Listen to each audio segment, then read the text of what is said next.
నమస్తే. నేను విజయారెడ్డి. కొట్లాడి తెచ్చుకున్న తెలంగాణలో ఈ గోసెందుకు అనేసి అన్ని వర్గాల ప్రజలు కూడా ఇయాల ఆర్తనాదాలు చేస్తున్నానాలే ఆవేదన పెడుతున్నారు, ఆక్రోశపడుతున్నారు. అవసరమైతే నోటికొచ్చినట్టు తిడుతున్నారు. ఎందుకంటే వాళ్ళ కడుపులో మంట అంతగా ఉంది. ఎవరి కోసం వచ్చింది తెలంగాణ? దేనికోసం వచ్చింది తెలంగాణ అంటే ఇయాల పరిస్థితి అగమ్య గోచరంగా ఉంది. మార్పు, మార్పు అంటుంటే ఏదో మార్పు చేసి మమ్మల్ని బాగు చేస్తారనుకుంటే ఇయాల మేము నానా కష్టాలు పడుతున్నాం అంటారు. అసలు తెలంగాణలో ఏం జరుగుతుంది? రేవంత్ రెడ్డి పైన ఈరోజు ప్రజలు ఎందుకు ఇంత వ్యతిరేకత పెంచుకున్నారు? సో ఈ విషయాలపైన మనకు క్లారిటీ రావాలంటే మనతో ఉన్నారు బీఆర్ఎస్ లీడర్ రాకేష్ రెడ్డి గారు. నమస్తే రాకేష్ రెడ్డి గారు. నమస్తే. ఏందండి నిజంగా అన్ని వర్గాల ప్రజలు మనసారా కోరుకున్నాడు, కొట్లాడి తెచ్చుకున్నామన్నారు. కానీ ఇవాళ మళ్ళా గదే మళ్ళా ఉద్యమం అవసరం అన్న నేపథ్యంలో ఈరోజు అన్ని వర్గాల ప్రజలు రోడ్లపైకి వస్తున్న పరిస్థితి కనపడుతుంది. మార్పు అంటే మాకేదో ఇస్తారనుకున్నాం కానీ మా కాడి నుంచే గుంజుకుంటారు అని మేము అనుకోలేదు అంటున్నారు. ఓవరాల్గా చెప్పాలంటే ఏం చెప్తారు ఈ జరుగుతున్న సినారియోస్ చూస్తుంటే? మోసానికి 12 మాసాలు కాంగ్రెస్ పార్టీ మార్పు తీసుకొస్తుందని చెప్పి ఇంటింటికి వెళ్ళి బాండ్ పేపర్లు ఇచ్చి 6 గ్యారంటీలను అమలు చేస్తాం, 420 హామీలు అమలు చేస్తామంటే కేసీఆర్ గారికి ఇప్పటికే 2 సార్లు అవకాశం ఇచ్చినాం కదా, మార్పు కోసం ఒక్కసారి కాంగ్రెస్ పార్టీకి అవకాశం ఇద్దామని చెప్పి ప్రజలు కోటి ఆశలతోని కోట్ల మంది ఓట్లు వేస్తే కాంగ్రెస్ పార్టీ అధికారులకు వచ్చింది. కానీ దురదృష్టకరమైనటువంటి విషయం ఏంటంటే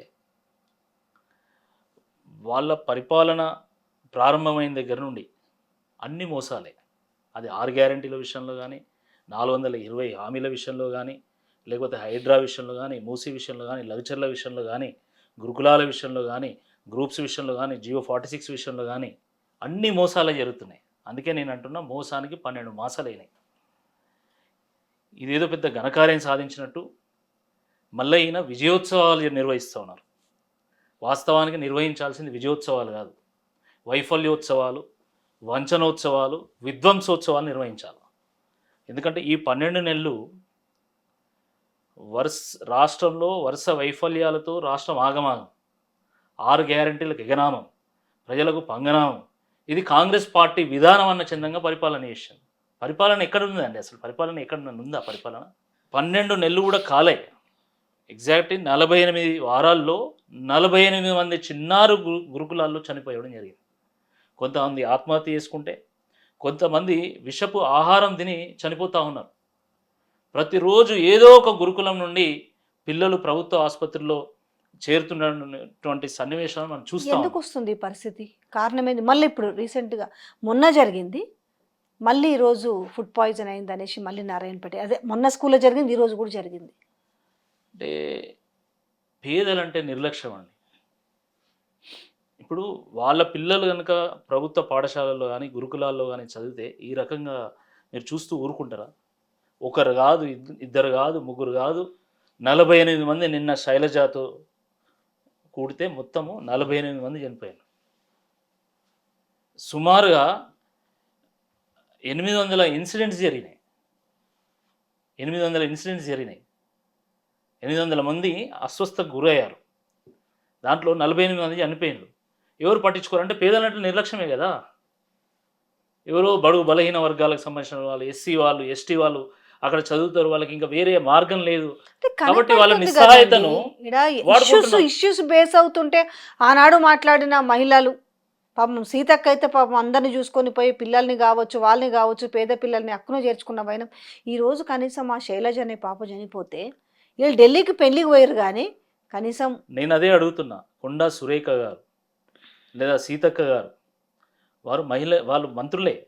దానికంటే ముందు వారు తల్లి పాత్రను వాళ్ళు మర్చిపోయారు. ఇంతమంది ఆసుపత్రిలో పాలవుతూ ఉంటే, చనిపోతూ ఉంటే కనీసం ఒక్కరోజన్నా వాళ్ళకు ఒక గంటైనా పరామర్శించడానికి వాళ్ళకు సమయం దొరకట్లేదా? మీరు ఢిల్లీ పోవడానికి సమయం దొరుకుతుంది, దావతులు చేసుకోవడానికి సమయం దొరుకుతుంది, దావతులను ఆన్లైన్లో పెట్టుకోవడానికి, లైవ్లు పెట్టుకోవడానికి సమయం దొరుకుతుంది, షూటింగ్లు చేసుకొని రీళ్లు విడుదల చేయడానికి సమయం దొరుకుతుంది. కానీ చిన్నారులు చనిపోతూ ఉంటే మా పిల్లలు అనే భావన కనీసం ఒక్కరోజు కూడా కలగలేదంటే అసలు వాళ్ళు మంత్రులుగా కొనసాగడానికి వాళ్ళ నైతిక హక్కు ఉన్నదని అడుగుతా ఉన్నా. చాలా దుర్మార్గం అండి. దీనికి మొత్తం బాధ్యత సీఎం రేవంత్ రెడ్డి గారే వహించాలా. ఎందుకంటే ఎడ్యుకేషన్ మినిస్టర్ వారే ఇప్పుడు ఈ రాష్ట్రంలో. వారు చాలా బిజీగా ఉన్నారు. ఎందుకంటే ఢిల్లీకి 28 సార్లు వేయండు. ఈ మంత్రివర్గాన్ని విస్తరించాలి, ఎడ్యుకేషన్కి ఒక ఫుల్ టైం మినిస్టర్ని పెట్టాలి, హోంశాఖకు ఒక ఫుల్ టైం మినిస్టర్ పెట్టాలనే సోయి కూడా లేదు, వాళ్ళకి అంత సమయం కూడా లేదు. మరి వారే ఎడ్యుకేషన్ మినిస్టర్ కాబట్టి మరి వారే బాధ్యత తీసుకోవాలా? ఇది వాస్తవానికి ఇది ఒక జాతీయ అంశం అండి. It is a national issue. Unfortunately we see no media writing about it. We see no media carrying stories on it. It is so unfortunate. Politics పక్కన పెట్టండి, ఈ పిల్లలే రేపటి భవిష్యత్తు భారతానికి. ఈ పిల్లలే రేపటి పౌరులు. కానీ అది మర్చిపోయినటువంటి కాంగ్రెస్ నాయకులు 23 రోజులు ఆ అమ్మాయి వెంటిలేటర్ పైన వెంటిలేటర్ ఉంది. పైన ఉంది. ఇది పెద్ద పోనీ అప్పటికప్పుడు కూడా కాదు, 23 రోజులు ఉన్నా కూడా ఎందుకు వీళ్ళకు కనీసం సరే ముఖ్యమంత్రి బిజీగా ఉన్నాడు అనుకుందామండి. నేను మళ్ళీ అడుగుతున్నా, మీరు ఇందాక అన్నారు మహిళా మంత్రులే కాదు తల్లులు కూడా అన్నారు కదా, ఎగ్జాక్ట్లీ. ఇంత ఇంత నిర్లక్ష్యం ఎందుకు? చాలా ఘోరం. తమిళిసై సౌందరరాజన్ గారు వారు గవర్నర్గా ఉన్నారు. వారు గవర్నర్గా ఉన్నప్పుడు సరే పాలిటిక్స్లో భాగంగా అనేక ఆరోపణలు వచ్చాయి. ఆ విషయాన్ని పక్కన పెడితే వరదలు వచ్చినప్పుడు కానీ, ఈ రాష్ట్రంలో ఏదైనా ఆపద వచ్చినప్పుడు కానీ వారు తల్లి పాత్ర పోషించారు. గవర్నర్ పాత్ర కంటే ముందు తల్లి పాత్ర పోషించారు. వారు వెళ్ళి పరామర్శించి అక్కడ ఉన్నటువంటి ప్రజలకు ఒక భరోసాని ఇచ్చేటువంటి ఒక ప్రయత్నం చేశారు. సరే ఆరోపణలు ఉండొచ్చు కాక, నేను కొంతసేపు ఆ విషయాన్ని పక్కన పెడితే అలాంటి పాత్రను ఈ మహిళా మంత్రులు ఎందుకు పోషించలేకపోతున్నారు? ఎందుకంటే వీళ్ళకు ప్రజల కంటే, ఆ పసిబిడ్డల కంటే వీళ్ళకి రాజకీయాలే ఇంపార్టెంట్. అంతే. ప్రజలు ఆగమవుతారు కదా. ఆగమైతే వాళ్ళకేం సంబంధం? వాళ్ళు ప్రజల కోసం పరిపాలన చేస్తున్నారని మీరు ఎట్లా అనుకుంటున్నారు? నాకు అది అర్థం కావడం లేదు. ప్రజల కోసం పరిపాలన చేస్తే రాకేష్ రెడ్డి గారు మనసాక్షి ఒకటి ఉంటది కదా అంటున్నా. మీరు చూసి 10 ఏళ్ళకెళ్ళి మీరు అధికారంలోకి రావాలనేసి కాంగ్రెస్ పార్టీ రకరకాల విన్యాసాలు చేసిరు. ఎన్ని విన్యాసాలు చేసినా ఏం చేసినా ఒకటి కాకపోతే ఒక హామీలు పక్కన పెట్టినా కూడా ఒక మానవత్వము ఒక మనస్సాక్షి అనేది ఉండదా? లగచర్లలో చూసినాం కదా, ఆడోళ్ళ పైన ఎంత మానవత్వం మంట కలిసిపోయిందండి. లగచర్లలో లంబాడీల భూములు గుంజుకోవడమే కాకుండా వాళ్ళ ఇళ్లలోకి జొచ్చుకొని పోయి వాళ్ళని గురగర గుంజుకొచ్చి లాఠీ చార్జ్ చేసి అర్ధరాత్రి 12 గంటలకు కరెంటు బంద్ చేసి ఇంటర్నెట్ బంద్ చేసి పురుగు కూడా తెలియకుండా వాళ్ళని తీసుకుపోయి జైలు వేసిన ఉదంతా మనం చూడలేదా అండి? 75 ఏళ్ళ స్వతంత్ర భారతదేశంలో ఇదా లంబాడీలు చూడాల్సింది? ఇంత ఘోరమా? ఫస్ట్ వాళ్ళ భూములను గుంజుకుంటారు. వాళ్ళని భూములను గుంజుకునేటువంటి అధికారం మీకు ఎవడిచ్చిండు? ఏ చట్టం ఇచ్చిందండి? వాళ్ళ అనుమతి లేకుంటే ఒక గజం భూమి కూడా మీరు తీసుకోవడానికి బాగు చేద్దాము, వాళ్ళందరూ పక్క దేశాలకు పోతున్నారు, రాష్ట్రాలకు బతకనిక్క పోతున్నారు, వాళ్ళ పిల్లలకు వాళ్ళకే ఉద్యోగాలు ఇద్దామని చెప్తున్నాడు ఈ ముఖ్యమంత్రి. మరి వాళ్ళ అన్నగారు వాళ్ళ తమ్ముడు గారు వచ్చి ఎందుకు బెదిరిస్తున్నాడు? ఓపెన్గా అన్ని టీవీలలో ప్లే అయింది కదా, అన్ని మొబైల్లోకి వచ్చింది కదా వీడియో. మీరు భూమిని ఇస్తారా అయ్యారా లేకపోతే ఏమన్నారో మీకు తెలుసు, అది నేను తెలుసుకోవాలి. అరే ఈ దేశంలో రోడ్లు వేయలేదు, సర్కారు దవాఖానాలు నిర్మించలేదు, సర్కారు భవనాలు నిర్మించలేదు, భూములను అక్వైర్ చేయలేదా అండి? మొట్టమొదటిసారి జరుగుతుందా? కానీ మొట్టమొదటిసారి ఈ రకమైనటువంటి ఘటన ఎందుకు జరుగుతుంది? ఇది ఆలోచించాలి. ఉన్న ఊరు కన్న తల్లి లాంటిది. కన్న తల్లి కొడుకుని శపిస్తుందా అండి? కానీ తనను ఎన్నుకున్నటువంటి సొంత నియోజకవర్గంలో ఉన్నటువంటి ప్రజలే ఈరోజు వద్దురా బాబు నీ పరిపాలన, నీ పాలన అగ్గిలా కలిసిపోను అని చెప్పి శపిస్తున్నారు. అసలు ఆ ఘటన తర్వాత నైతికంగా తాను సీఎం కుర్చీలో కూర్చోవడానికి అసలు వీల్లేదు. ఎందుకంటే నిన్ను ఎన్నుకున్న ప్రజలే నిన్ను శపిస్తున్నారు, నీ పాలన వద్దురా బాబు అని మొక్కుతున్నారు. కనీసం సొంత నియోజకవర్గం వీళ్ళ వల్లనే నేను ఈరోజు ముఖ్యమంత్రి అయినట్టు కనీస సోయి లేకుండా మొత్తం భూమి చుట్టే తిరుగుతుందండి. ఆయన భూమికి రైతుకు ఉండేటువంటి బంధము అది పేగు బంధము, అది గొప్ప సంబంధం అది. కానీ భూమికి రేవంత్ రెడ్డి గారికి ఉన్నటువంటి బంధము రియల్ ఎస్టేట్ బంధము, అది డబ్బు సంబంధము, వ్యాపార అనుబంధం. అది తేడా. రైతు ఆ భూమిలో నష్టమే వస్తుంది, భూమికి సేద్యం చేస్తే నష్టమే వస్తుంది అని తెలిసినా కూడా మళ్ళీ పంట వేస్తాడు, మళ్ళీ సేద్యం చేస్తాడు తప్ప వేరే దానికి పోడు. వ్యాపారస్తుడు రియల్ ఎస్టేట్ కాకపోతే హోటల్ పెడతాడు, హోటల్ కాకపోతే క్లాస్ స్టోర్ పెడతాడు, అది కాకపోతే ఒక బార్ పెట్టుకుంటాడు, రెస్టారెంట్ పెట్టుకుంటాడు. కానీ రైతు మాత్రం నష్టం వస్తుందని తెలిసి కూడా ఆ భూమికి సేవ చేస్తాడు. ఆ భూమికి రైతుకు ఉన్నటువంటి గొప్ప సంబంధం అది.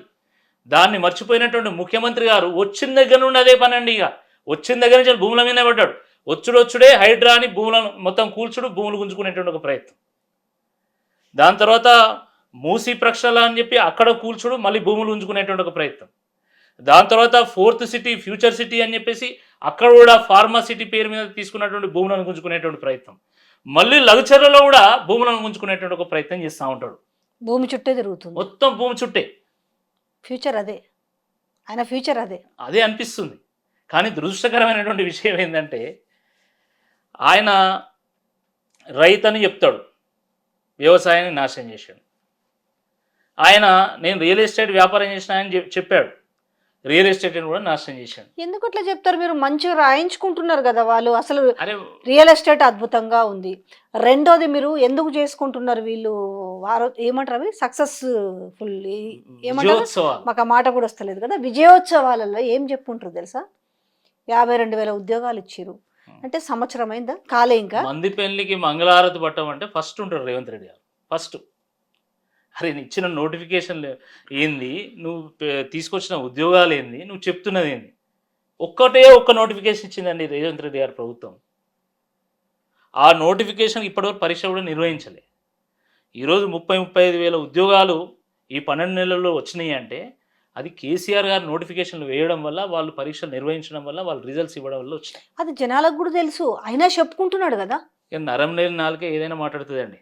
ఇప్పుడు రేవంత్ రెడ్డి గారు గతంలో ఏమన్నాడు, ఇప్పుడు ఈ ఏమంటున్నాడు? సీఎం చూసి ఏమనిపిస్తుంది తెలుసా? ఓహో రాజకీయాలు ఇట్లా చేయొచ్చు అని కూడా అంటుంది. అంటే కళ్ళ ముందు కనపడుతున్న నిజాన్ని కూడా ఆయన దాన్ని అబద్ధం చేస్తున్న వైనం చూస్తుంటే పాపం రానున్న భవిష్యత్తు పిల్లలు ఏం నేర్చుకోవాలో కూడా అర్థమవుతలేదు మరి. అదే కదా. ఇంకా విచిత్రం ఏంటంటే ఆయన మొన్న వరంగల్లో సభ పెట్టాడు. అవు ఇంకా అది మహాసభ. ఎగ్జాక్ట్లీ. మీ ఇలాక కాబట్టి ఇంకా మీకు బాగా ఎరకైతే చెప్పండి. మేము చాలా అదృష్టవంతులు. అదే మీరు వచ్చి అసలు అభివృద్ధి, ఆమెనేమో మాకు ఎక్కడ ఒక్క రూపాయి అడగలేదు, ఈయనేంది ఇట్లా అంటున్నా అనుకున్నా కానీ హైదరాబాద్ మనం ఏం చేయలేము కానీ వరంగల్ను డెవలప్ చేస్తున్నట్టు కదా మరి. మీరు ఎంత అదృష్టవంతులు మరి. చూద్దాం ఇప్పుడు అది ప్రకటనలకే పరిమితం అవుతుందా, లేకపోతే క్షేత్రస్థాయిలో ఏమైనా పని జరుగుతుందా అనేది వేచి చూద్దాం. కానీ నేను చెప్పదలుచుకున్నది ఏంటంటే వరంగల్ డిక్లరేషన్ పేరు మీద ఆయన మోసానికి ఆ రోజు బీజం వేశాడు. మళ్ళీ మొన్న వరంగల్ సభ పేరు మీద మరో మోసానికి వారు తెరలేపడం జరిగింది.